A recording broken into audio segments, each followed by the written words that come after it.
Oh, yeah. Thank them all, okay? Hey. You're the best.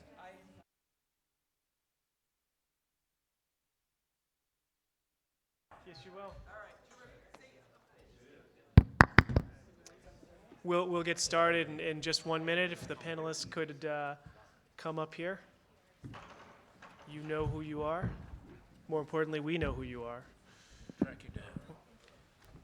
Hi, how are you? I'm Jim McHugh. Chris Gordon. Nice to see Nice to you, Chris. meet you. Enjoyed listening to you this morning. Oh, thank you.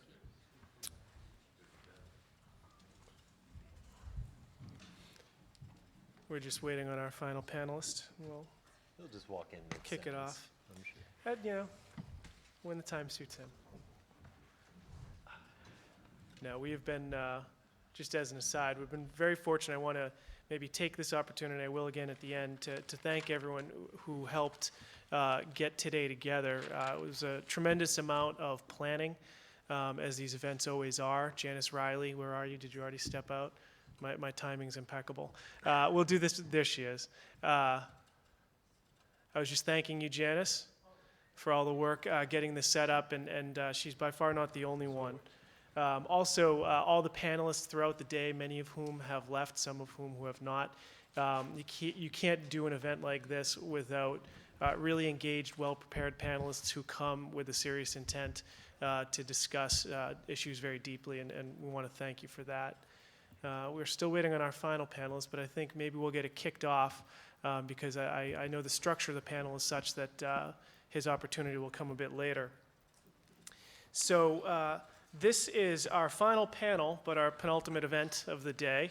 And it's titled Approaches to Regulation Moving Forward, which is, frankly, a little bit undersells the topic. We've heard clearly today that there is a desire from a number of people who are in the industry and around the industry for clarity. Clarity regarding what the future might hold. As we attempt, in whatever shape or form, to gain that clarity, a mindful approach needs to anticipate the future and anticipate forms of games that may also fall under whatever potential rubric we're creating. I've heard a number of different ways to describe it today. The chairman started out by talking about an omnibus approach. At other times, I've heard the adjectives nimble, supple, flexible. I think that's the first time we've talked about regulation that way. But but I think what it speaks to is a very mindful, thoughtful approach that will carry us into the future, as opposed to becoming rigid the moment the ink dries on paper. So we have three panelists, or will shortly have three panelists to speak to this issue.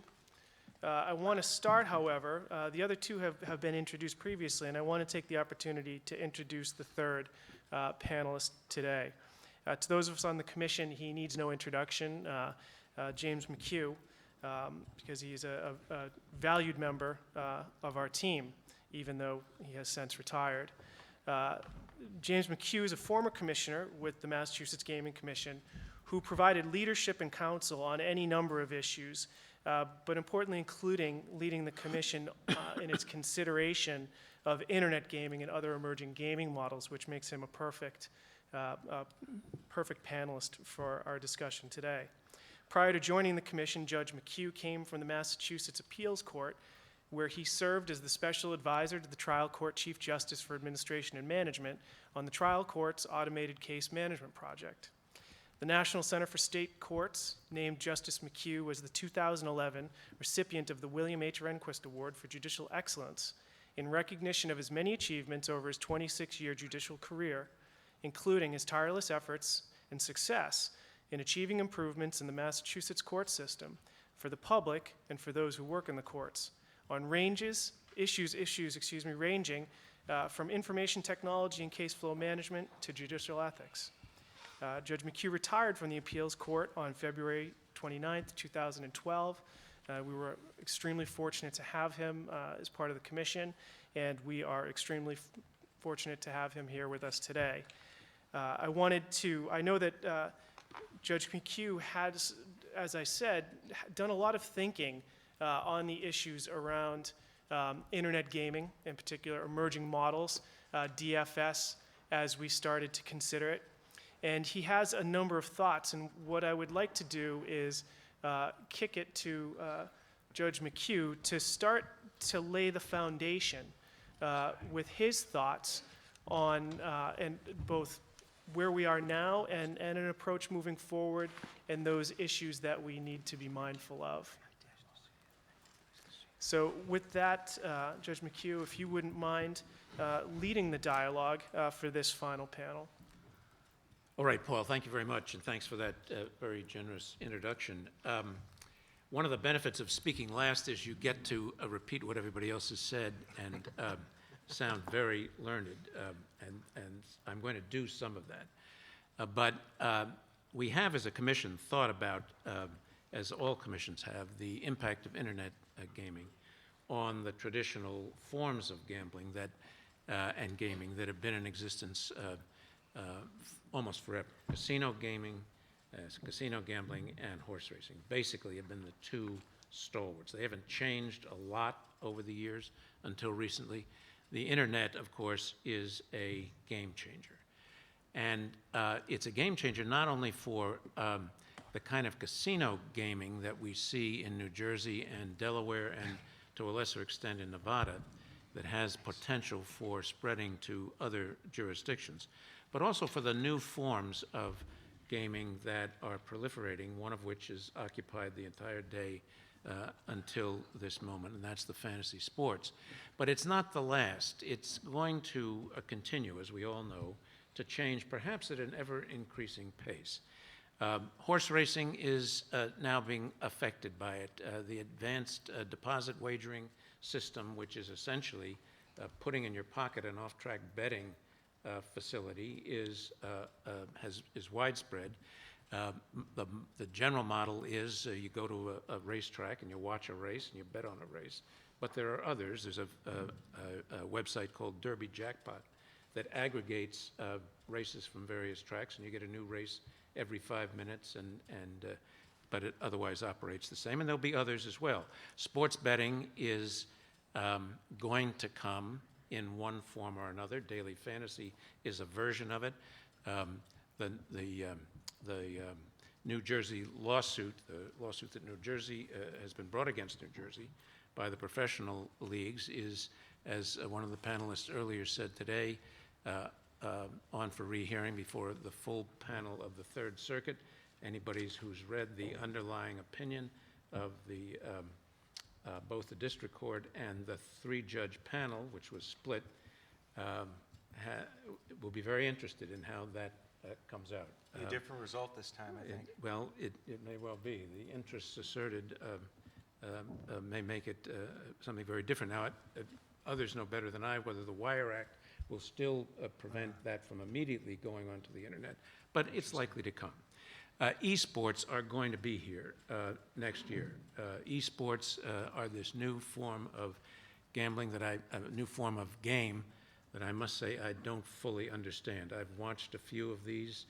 I can't understand what they're talking about. I can't understand what they're doing, but people are betting on it, and so are 100 million viewers across the world. And next year, Turner Broadcasting will have a 10-week tournament, and they'll broadcast live on Friday nights one of these games, which has a colored person and a play-by-play commentator, and has betting opportunities as well.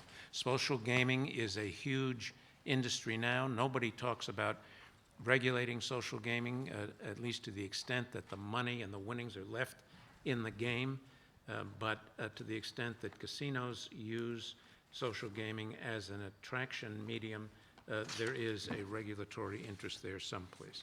Skill-based gaming exists now. There's, for example, a website called Skills on which you can go and play various games that look very much like they're entirely skill-based. I've played a bowling game, and the ball will spin down the alley the way you intend it to. But behind that is the algorithm that determines what pins are knocked down. You can play against another person. You have the same questions that we discussed at some length so thoughtfully this morning about who your opponent is and whether and whether you're on the same level. And there are other forms that we haven't really thought about. There's a website called Predict It that now allows you to get basically a futures contract on a future political event. And you can buy one side of a yes or no question, get somebody else to buy the other side of the yes or no question, and then when the question is finally answered, will the Secretary Clinton be the Democratic nominee is the kind of question you'd find there. You get, whoever's on the winning side of that question gets the entire amount of the contract. The maximum amount now permitted on that website is $850. It's really no regulatory interest that I can see. They've gotten a clearance from the Commodities Futures Trading Commission to do this. But there'll be others that will come along in forms that we can't now predict. And when these new things come along, the first question we tended to ask is it gambling?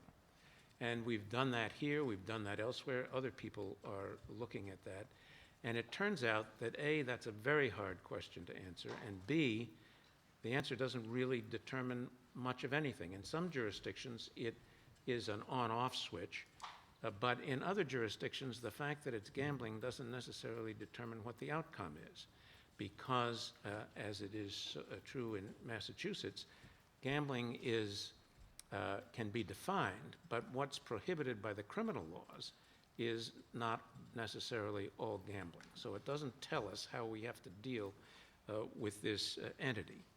And it won't tell us assuredly and rapidly and quickly how we have to deal with various forms of this kind of activity that are going to come up in the future. And I wonder, therefore, and I have no answers, but I have questions, whether the better question to ask is whether it's a form of economic activity that needs regulation.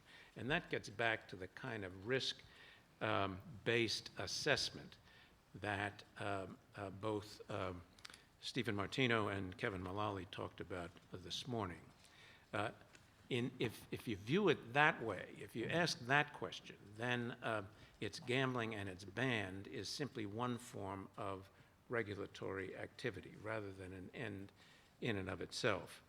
But if there's no ban, and if it's not, if it doesn't have to be banned because it's so dangerous that we just simply can't have it abroad in the land, then there are other questions that have to be asked, it seems to me, about do we need to regulate it, and if so, how and why? And in looking at that, I've looked at the statutes that we have in existence now in Massachusetts, not dissimilar from those that are in existence in other areas.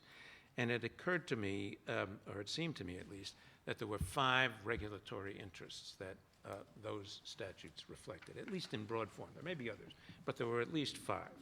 One was the prevention of criminal or other undesirable conflict, and that's reflected in the statutes that call for background investigations, for banning people from patrons and others from casinos, racetracks, and the like, for law enforcement powers being given to gambling regulators, and for a variety of other anti-criminal, anti-crime measures.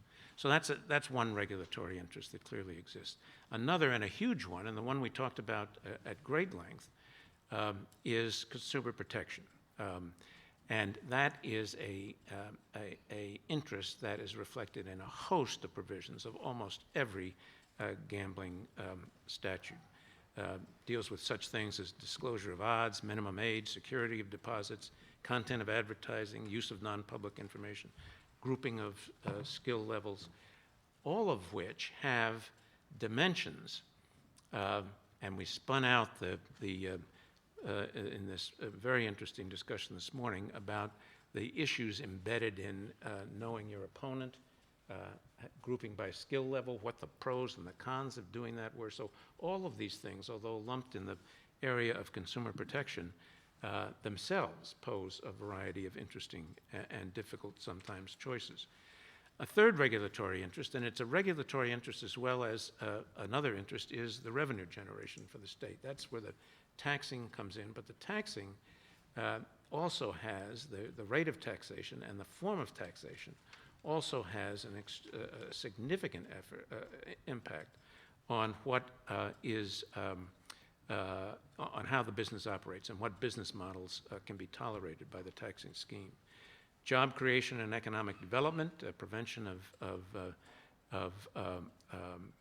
cannibalization to existing jobs and the like, that's another interest. And mitigation of adverse consequences is the fifth that I identified. That's problem gambling. That is a host of other undesirable effects that may flow from gambling activity. So the question is, if those are the regulatory interests, then how do you deal with them? And we've already identified, I think, a couple of models. One's been described as heavy, that's the full-blown commission kind of operation.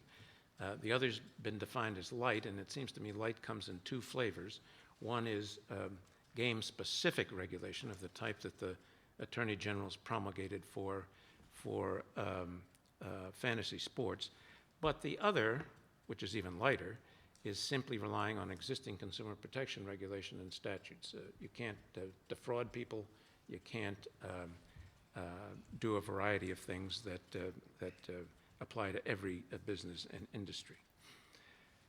The real question, it seems to me, when you get to the end of that is who decides what form of regulation is going to apply to each of these forms of gambling as they come along.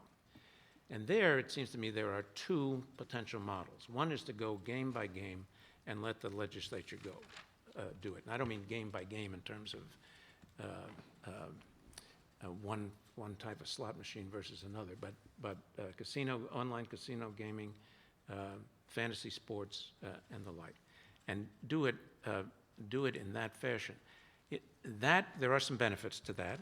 The legislature is the legislative body. There are lots of policy questions embedded in the answer to all of these questions.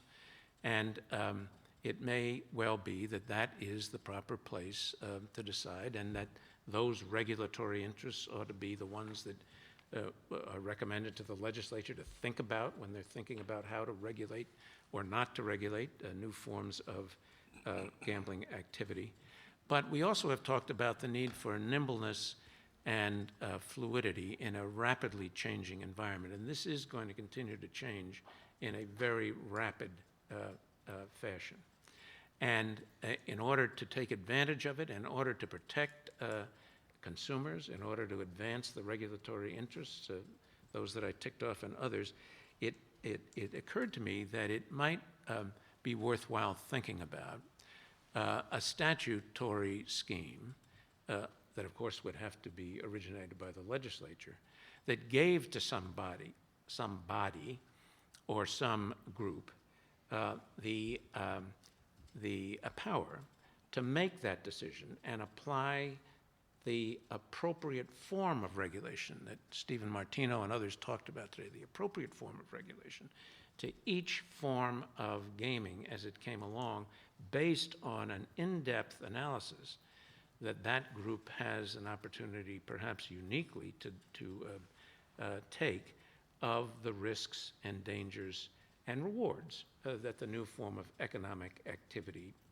provides. And then the question becomes, well, how do you define what's the charge for this body? How do you decide whether whatever it is in its wheelhouse? And it seems to me that you might do that by focusing not on is it gambling or not gambling, or is it a game of one kind or not, but on the question I posed a minute ago, and that is it a form of otherwise unregulated economic activity that needs to be regulated? And use that as the background, and perhaps define the area that this group would be charged with enforcing and this is simply a concept. Anytime there is a payment to obtain a reward based on the outcome of a future event that is not otherwise regulated would be the charge of this body. And so I throw that out as an approach to the future. And whether that's the right approach or another approach is a preferable one, it seems to me that we do have to think about the future. We do have to think about the speed and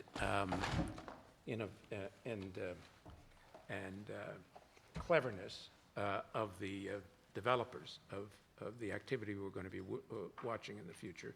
And we do have to be prepared as a society and as regulators, as interested citizens, in coming up with an effective, timely, flexible way of dealing with those kinds of things that we're sure to see. So that's, I just throw that out as some reflections of both what we heard today and things that I've been thinking about for some time. Well, that lays out a clear framework, I think, to discuss the issue.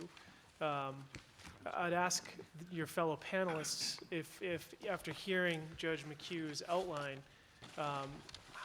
if you haven't, what's your reaction to that framework? Let's do that. Seriously, it removes some of the questions that seem to attract the most attention and the most friction, but ultimately the resolution of which don't lead us any closer to an effective regulation of the product from a consumer point of view or an industry point of view. There is an inordinate amount of time spent debating whether or not this is a form of gambling, but I'm not sure that that necessarily brings us any closer to an optimal solution for protecting the players that use this product, or for ensuring that from an industry perspective, those who would like to take part in this can take part in this industry and can rely on it being a predictable industry and can rely on it having certain protections and certain standing with regulators and policymakers. So I think there's a clear argument to be made for any structure, and certainly the one that Judge McHugh described sounds like this kind of structure to me, that removes those questions that are distractions and focuses more on how can we bring the broadest cross-section of products that do require attention from a regulatory perspective under the regulatory umbrella in a way that best suits the individual needs of those products, as opposed to trying to apply a one-size-fits-all solution to every product, trying to apply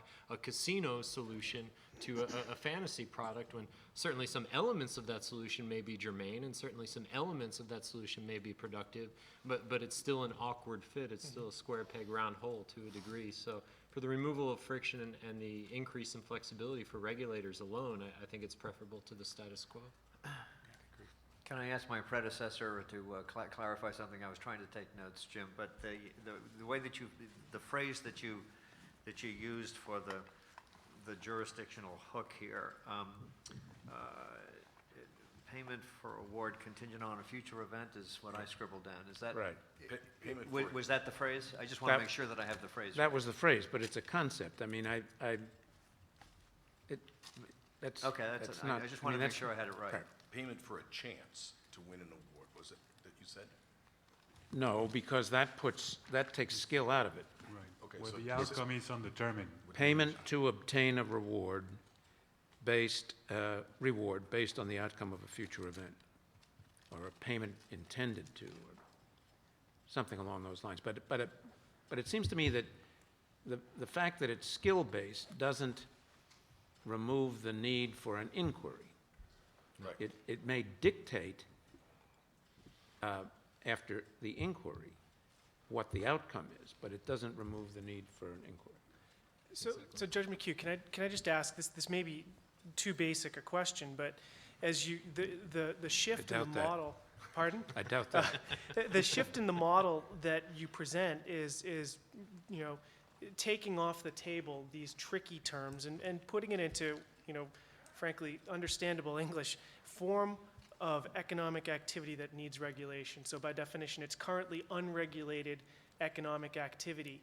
As you thought through this, can you give some analogs to unregulated economic activity that currently is going on and regulated economic activity that would really mirror what we're talking about in this environment? Well, I used that term as as sort of a broad question.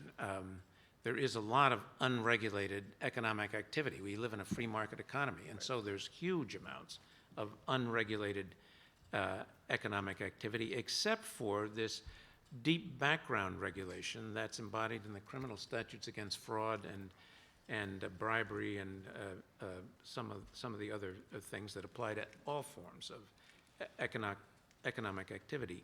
And then there is activity that's regulated because of a variety of specific problems. Real estate brokers are regulated and licensed. The commodities exchanges are regulated. The stock exchanges are regulated. There's a host of those. And so the definition of what this group's charge would have to be more narrowly circumscribed, even though that was the underlying concept. And that's why I chose a payment for a future a reward based on a future event. And that really is, that's the narrower concept that I came up with. Now, I'm not sure that's exactly where this comes out, but it seems to me approximates where it comes out. Makes a lot of sense to me. I think a lot of this debate, like I said, gets caught up in this strange verbal contortion and policy contortion around gambling, not gambling, and in some ways the need or the desire to engage in that kind of contortion linguistically or policy-wise is steering us away from the best policy and is steering us away from considering optimal policy approaches and steering us more toward considering approaches that fit within this almost surreal landscape of a product that is gambling, not gambling. That ends up, again, just evolving into that debate about what is gambling and what isn't, when that debate isn't really germane necessarily to the best way to regulate the product. Even to whether or not it should be regulated. Right. It becomes abstract.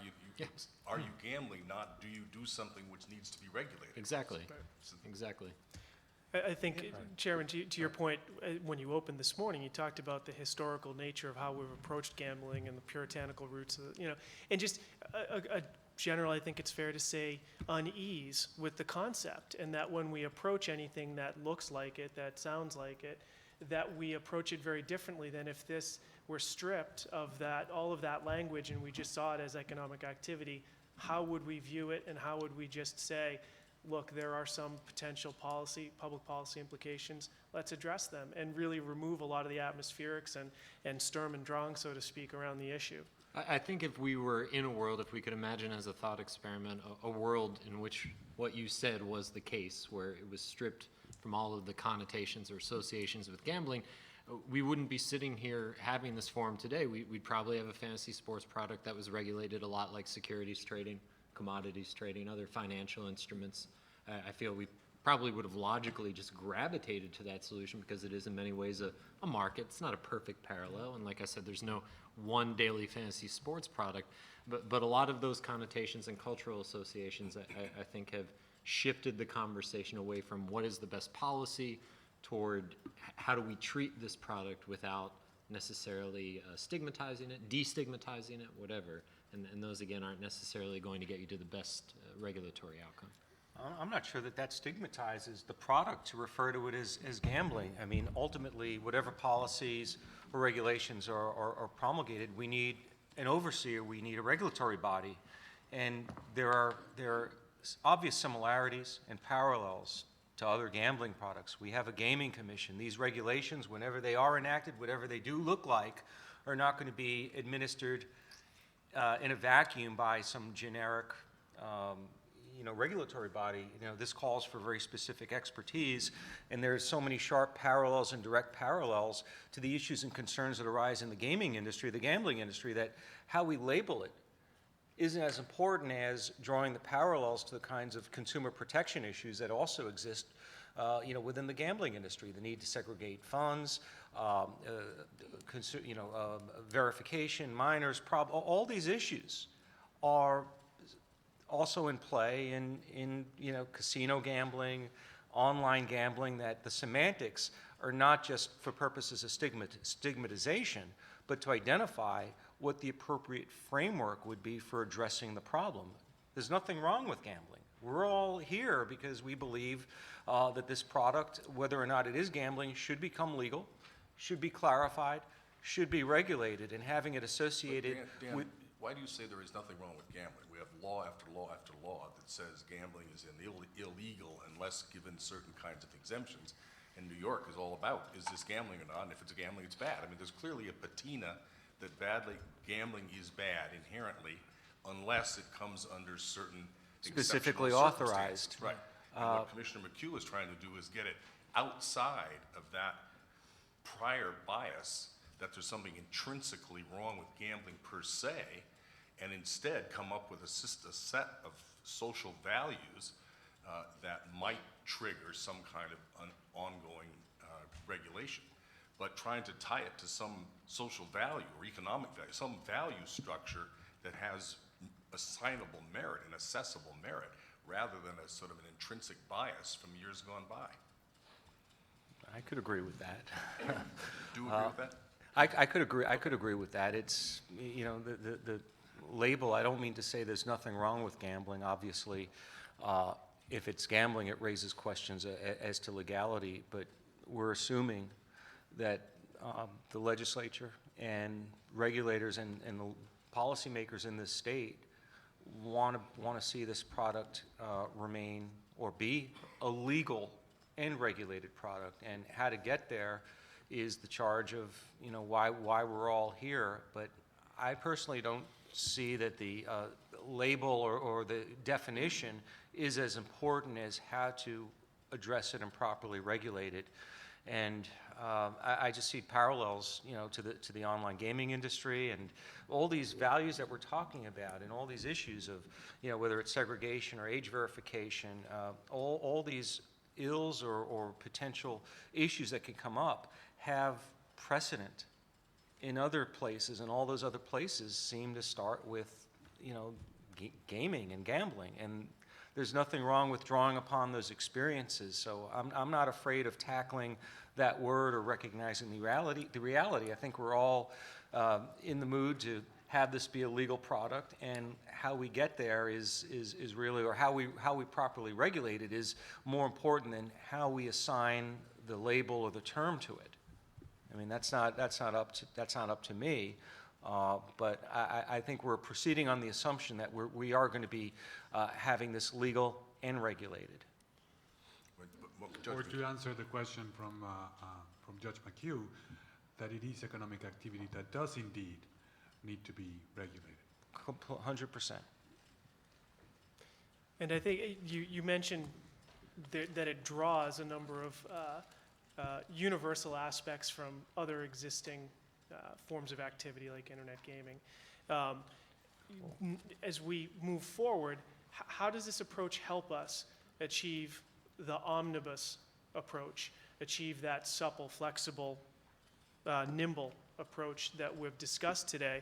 How does this help us achieve that? Sure. I think the primary way that it helps you to achieve that is by giving you the opportunity to assign some priority to activity specifically that occurs over the internet. And when you're talking about those priorities in the context of this product, you'll recognize that some of those priorities are going to flow very cleanly through to almost any product that you're talking about bringing under the regulatory umbrella. I would say at the top of that list is the concept of know your customer, is the concept of a firm regulatory structure that ensures a technological solution and a compliance with that solution, that to a reasonable degree of certainty, you know exactly who the person that you as an operator are transacting with as your customer. So I think in that sense, in terms of identifying the core components of the structure for regulating an online product, such as daily fantasy sports, and then understanding that there's a prioritization involved in those components, you are building the template for regulating any number of products that come after it. Because regardless of the form factor, regardless of the interaction, there's still going to be those core concerns of, really, to me, it comes down to that one core concern of know your customer. Every other policy, every other regulatory concern to me tracks back to that foundation, because if you don't have that firm foundation, there really is no age verification. There really are no consumer protections. There's really not any sort of credible ability to fight fraud. there's really not sort of any credible ability to answer anti-money laundering concerns. It all comes down to that core question of, do you know the customer that you're transacting with? And if you can answer that question affirmatively, a lot of the other questions get much simpler. That's a long answer. The simple answer to your question is, if you focus on the abstract level of what knowledge do we need to have, what protections, what confidence do we need to have to feel like we can regulate this product with certainty and confidence, then you're by definition answering the questions that will come with subsequent products. They will differ in detail, but the foundation, I think, primarily will remain similar. So you clearly identified, and I happen to agree. Were you? Oh, I didn't know if you were chiming in. I happen to agree on the know your customer being central to all of this.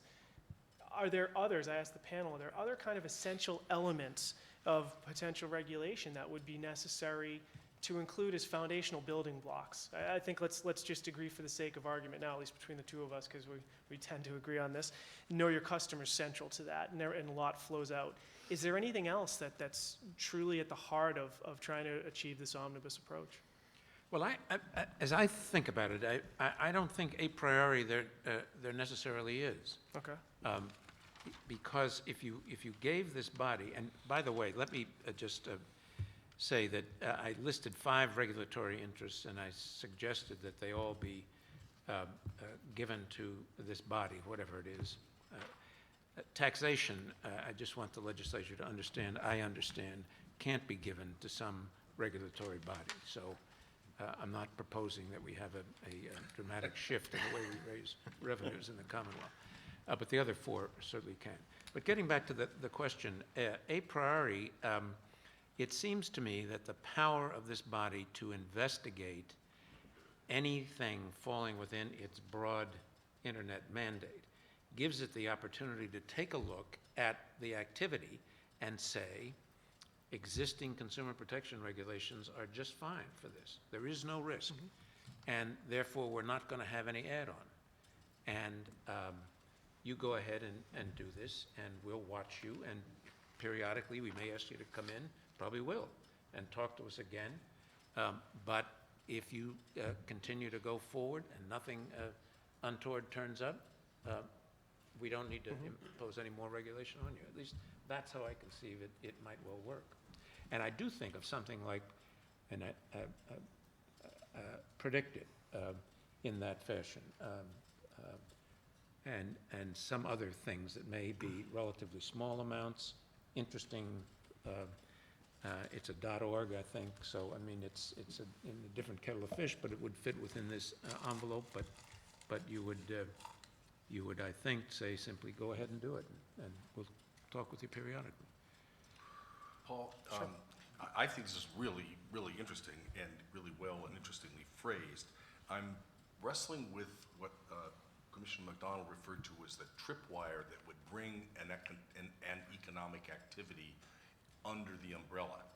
And you hazarded the possibility that might be, they don't have the words quite right, but a payment for an opportunity to win an award based on an undetermined event or something, whatever that was. Right. That brings with it the historic residue, sort of the betting, the gambling. You know, you don't use those words, and you're taking the skill chance thing out and so forth. But it's a residue of that lingering, basically moral judgment. Right. I wonder whether could you fashion a tripwire in an assessment of those 5 criteria that you talked about, or at least you know, if there's enough risk of bad guys getting involved, if the risk to the consumer and the demand for consumer protection is above and beyond the norm, and the same with your other criteria, it would be some kind of an assessment of those values, those issues that would determine whether an economic activity came under this umbrella. That may be, and as I say, I don't know that is exactly the right tripwire. But what I was trying to do is, as I was thinking about this, is think about how you could give to a group that had an expertise in a gambling-like area, gambling-like activities. Right. So you don't get into this regulatory umbrella, the people who are trading orange futures over the internet, or the people who are selling used cars over the internet based on some future inspection verifying. Keeping it within something that looks like, in a very, very broad sense, looks like gambling, so that the body could develop some expertise as to where the risks are, what risks need to be assessed in what way. Well, and that's really good, and maybe we can't totally leave behind this historic Right. roots, but we clean it up an awful lot. In some ways, it's funny. It almost brings us back around full circle, and it makes the euphemistic use of gaming a relative concept. It really does bring that idea of gaming, which is used somewhat euphemistically by the AGA and any number of people. It brings it back into the realm of being truly descriptive of the class of activities that are covered, as opposed to a more palatable way to say gambling. I think we're describing a structure that would bring under it both things we traditionally associate as gambling and then things, as you said, that are like gambling or share a certain amount of characteristics with gambling or whatever, the connection needs to be. And there's something to me that's compelling about that, because it more realistically describes the spectrum of activities that we engage in culturally that involve the risking of money on some outcome that is in the future and to some degree outside of our control. Yeah, that's I the don't want idea. to, I don't want to derail this discussion, because I think that what Jim has conceptualized here could be extremely worthwhile to pursue. But I do want to state that that I'm not sure that I would agree necessarily with Dan's statement that we're all here in agreement that we want what is currently operating as daily fantasy sports to be legalized. Just speaking for myself, I'm kind of old school and still stuck in this mode, sort of definitional mode of whether or not this activity in fact is legal or not legal, and that I haven't developed sufficient, knowledge, on this to be able to make that judgment yet. Although today's discussions, particularly in the first part of this morning, significantly advanced my own, understanding of that issue. I think that consequences, important consequences do occur depending upon whether or not the activities as currently pursued in the daily fantasy sports environment are objectively against the law as presently exists. That's not the end of the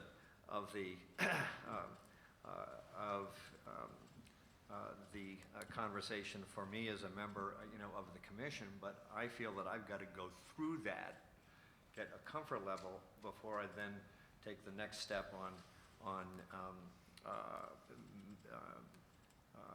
participating or participating in a set of institutional recommendations as to what we do with this industry. I really welcome, Jim's formulation here, and I do think that it does flow naturally from at least certain statutory language that I'm familiar with that would be considered to be part of the traditional definition of gambling, but that it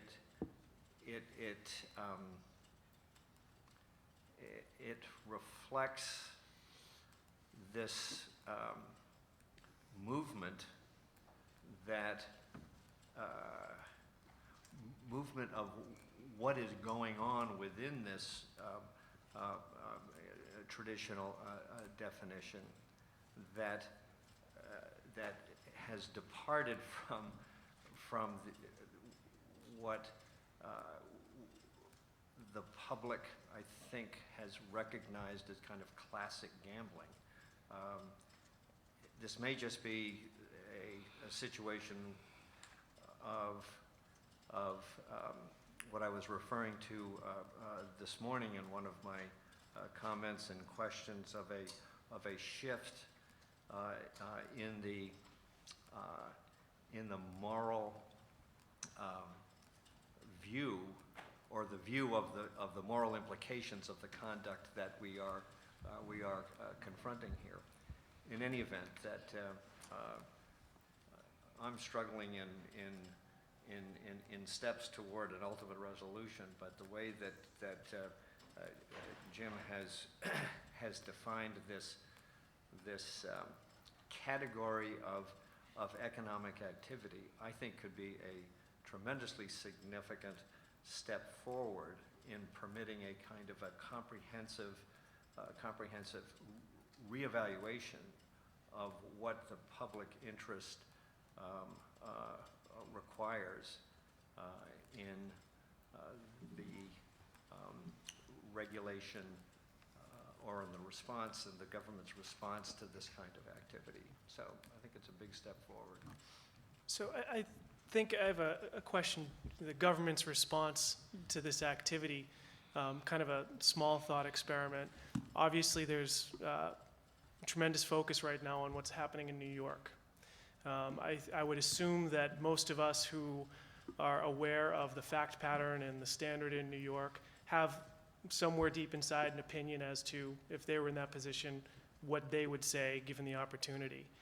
But do we feel differently about DFS depending on how the judge rules?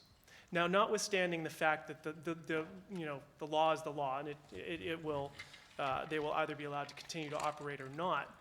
But is there, to kind of go back to this, the language and the atmosphere around the words, do you think we feel different depending on how that decision, regardless of our internal calculus? Does that decision make us feel better if it goes one way, worse if it goes another way, irrespective of how we feel? It shouldn't have any impact, because the New York Attorney General is charged with interpreting and enforcing New York law, which is radically, not radically, but substantially different than Massachusetts law on the same subject, and which is shared only by a handful of other states. So this is not a national referendum on the legality of daily fantasy sports. Agreed, and it obviously doesn't have standing in Massachusetts, but the concept of someone definitively saying it's something or it is or is not gambling, do we feel differently about it? Because does that kind of get at the heart of how we approach it and really speak to the model that Judge McHugh is proposing, to try and, again, divorce it from some of the context? If it would make you feel differently, I would be surprised, simply because Nevada already did that a couple of months ago, and 5 states prior to Nevada, while not saying so in a manner as definitive and as specifically as Nevada, made it clear that this was a product that probably couldn't be offered legally under their statute. So I don't see the sea change. Obviously, there's quite a bit more media attention around New York, and it's an issue that's gone through the court, as opposed to Nevada's process, which was just through the regulatory body and the Attorney General. But to me, the world is the same the day before and the day after, or at least it ought to be. Now, of course, it will have some impact. It's news, it's information. It will alter how we think, but the world should not be any different regardless of the decision. It does have an impact. I mean, we're talking about, despite the different legal standard, a finding by a court of illegality, and that has repercussions. That could have repercussions criminally. U.S. attorney, potential criminal sanctions. This is not an academic argument as to whether daily fantasy sports should continue to exist in New York. It's about the consequences of operating illegally. Right, but potentially illegally, and that's also in play. And I think this is a significant battleground for the entire industry, but it shouldn't shape or shift or impact the discussion in this state. Well, I think the way that we have you've noticed that there's nowhere on the agenda is daily fantasy sports legal or not? You know, we're not into that question. And the Attorney General, I think we had said what we agree with, there's no really perfect, straightforward law. Our position is, and I disagree with what Dan originally said too, Lloyd. I wasn't going to bring it up, but we're not here to say that. That's You what can still happens when come back, Dan. We're not here to say that fantasy sports should be legal. It's figured out how to get there. The legislature's first decision has to be whether or not they want daily fantasy sports to be legal in Massachusetts. The issue of whether it's legal or not under some old laws and 150-year-old case law is kind of irrelevant. I mean, it's really, the legislature has to figure out, do we want this to be legal or not? Then we're saying, if you do, then how are you going to go, should it be regulated, and how are you going to go about regulating? We're not presuming to make a judgment, nor do we have a judgment as a commission at all about either whether it's legal now or whether it should be legal. It's simply for the legislature must decide so that the businesses can operate and a bunch of others like them can operate understanding what the rules are. And then if you do determine that it's legal, you got to figure out a regulatory environment that works. Separate but related, you asked the question of whether New York will impact Massachusetts. I don't necessarily know that it should, but what I do know, and I feel quite confident about, is that the decision that Massachusetts makes on this front will absolutely impact other states. And I think that's a result of the fact that there is a clear vacuum on this issue in multiple states, and you don't have to look any further to the myriad legislative approaches that are playing out, each distinct and different. California's is different than Illinois', Illinois' is different than Minnesota's is different than Florida's, and Florida's is different than New Jersey's. And I really think if a rational policy position, a rational policy structure is articulated out of Massachusetts on this product or this class of products or a way forward on this class of products, that will resonate, and not indirectly. I do think that there are a number of states, there are a number of commissions, there are a number of policymakers that are looking for reasoned, articulated answers on these questions, and they're in short supply.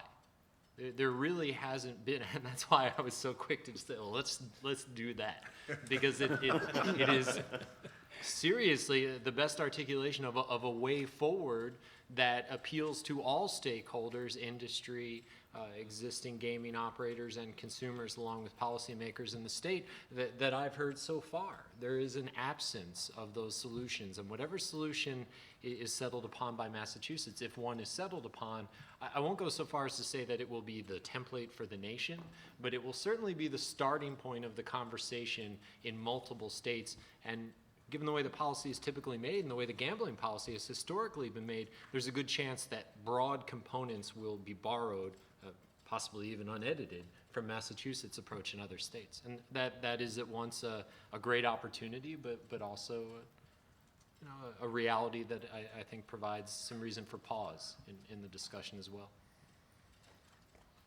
And I think something you've already seen based on the comments on the Attorney General's draft regulations, at least as far as I've seen, a lot of commentary around the nature of the regs, the quality of the regs, the content of the regs, and I think at least in what I have read since then has clearly shifted kind of the dialogue to a framework without calling it that.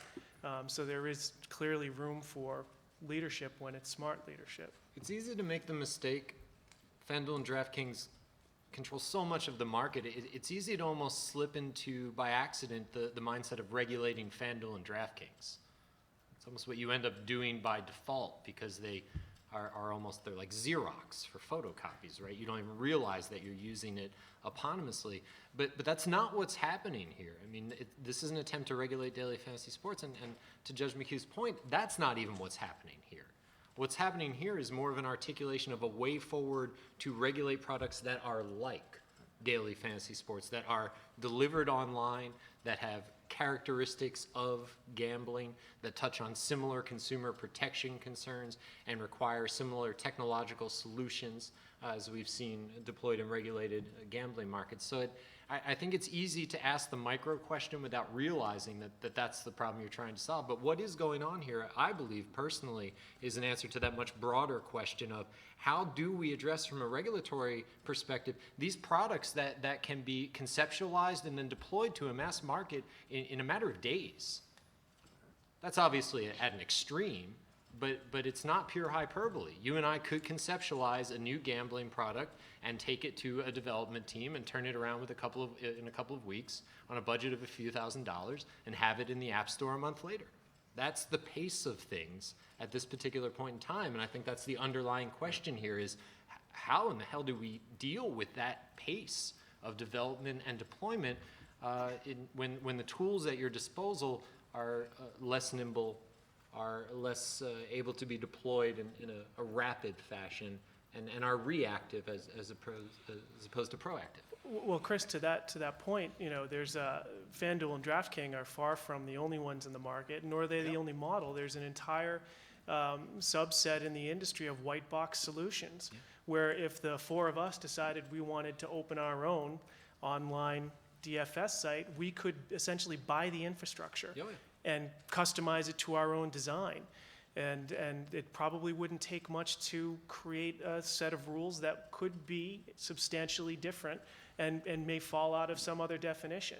I mean, that's well within the consumer possibility. The barriers to access for a mass market gambling product have plummeted in the last 3 years. Just plummeted. And maybe that isn't even strong enough of a word. They've been obliterated in terms of what you needed to bring a gaming product for real money to a truly mass market audience in 2005 versus 2015. They're not just distinct worlds, they're separate. And I think that's underpinning a lot of this conversation is how do you deal with that changing reality from a policymaker's perspective? DFS is almost a proxy for that question. I think that's the correct way to conceptualize it as well, because otherwise we're back here next year talking about, daily Esports. exactly, or something that's not even sporting related, predictive markets, look, the iterations will come faster than the ability to respond to them. That's always been the case, I think, for regulations, and now it's just hyper accelerated to a point where by the time you're learning about the last thing you're interested in regulating, it's no longer a viable consumer product, and the next class has come up and taken its place. The flip side of that is preventing the calcification that Steve Martino talked about earlier, in terms of giving whatever body has charge over an area like this the flexibility, rather than having things embedded in statutes, the flexibility to loosen things up, to change them, to deal with the change that's going to come across all platforms as we move forward. I couldn't agree more. And esports isn't a thing that's coming next year. Esports is a thing that's here now. DraftKings offers fantasy esports competitions. FanDuel owns a daily fantasy esports site. We've done quite a bit of research on esports betting, which I think I've shared with the commission, but I'll certainly forward a copy just in case I haven't. And we put the number for total handle on esports betting globally at around $250 million in 2015. If you look at a different form of esports wagering in which players don't use cash but use game items that can be used sort of within the game that have value to them, we're looking at a handle number that's in the billions, not in the hundreds of millions. So this is an activity that is already, it's not just taking root, it's just a matter of how quickly will it grow in what particular direction. Well, we have somehow come down to our final 10 minutes of the day in terms of the panels. Sorry. No. This. But what I wanted to make sure I did was reserve those final 10 minutes for anyone who has any kind of closing statements or thoughts. You've been, incredibly helpful all day, and I want to make sure that if there's anything left on the table that we didn't get to, that you take an opportunity now. And that obviously, Judge McHugh includes you, please. I think I've said my piece. Excellent. I would just echo the concern that everyone should have about the underlying definitional issue when you're having this question. I think it's very important to not slip into the mode of a specific definition of what daily fantasy sports is to you, and then being rigid in that definition as you approach the regulatory process or the policy process. Even now, in its relative infancy, daily fantasy sports is a class of product that spans dozens of iterations, most of which are peer-to-peer, but some of which are house-banked, most of which are incredibly complex and skill-based, but some of which, such as a pitch that came across my desk a few weeks ago, it was advertised as one-click daily fantasy sports. So it's important before any other question to just appreciate that we're not talking about a homogeneous product here. We're talking about a class of products, and even within that class, the contours of that class have yet to be fully tested and defined, even on what's a commercially viable product, let alone what's going to be acceptable from a regulatory view or a policymaker point of view. So I would just caution against falling into the trap of believing that daily fantasy sports is what's offered by FanDuel or DraftKings, or falling into the trap of thinking that daily fantasy sports is a very limited class of activity that can be narrowly defined, because at least at this stage of the game, it's anything but.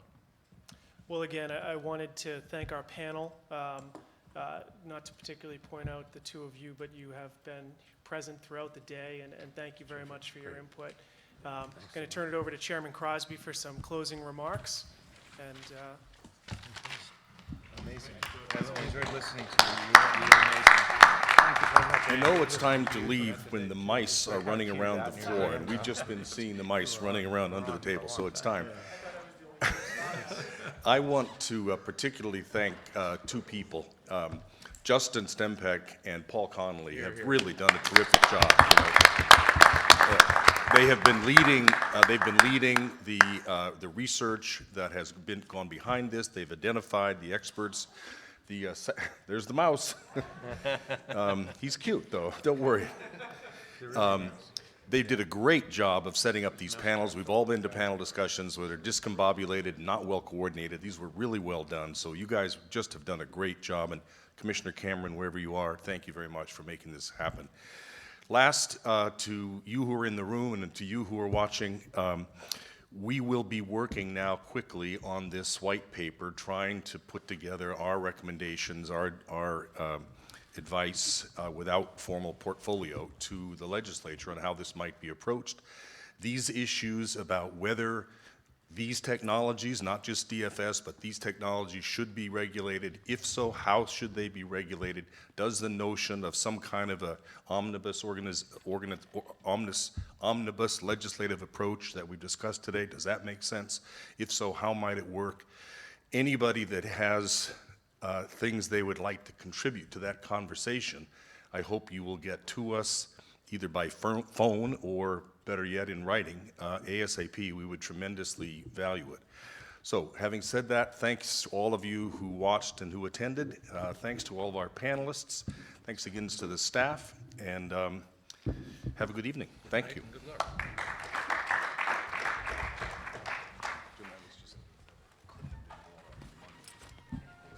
No problem. That's great.